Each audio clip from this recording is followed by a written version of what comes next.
Сәлеметсіздер ме, құрметті тыңдаушылар. Бүгін сіздерге бірыңғай жиынтық төлем туралы түсінік бергіміз келеді.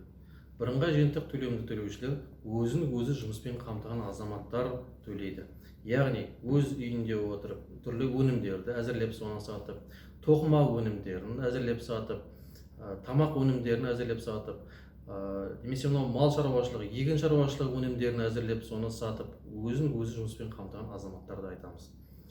Бұл төлем қандай, мөлшері қандай? Бірыңғай жиынтық төлемнің мөлшері заңға сәйкес бір айлық есептік көрсеткіш мөлшерінде белгіленген.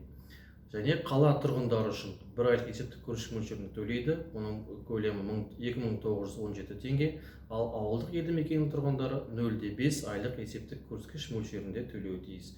Оның сомасы 1458,5 теңге. Бұл бөлінген сомалар қалай бөлінеді? Яғни аударылған сома 4 жерге бөлінеді. Оның 10% мемлекеттік кірістер органдарынан салық табыс ретінде аударылады. 20% әлеуметтік сақтандыру қорына түседі.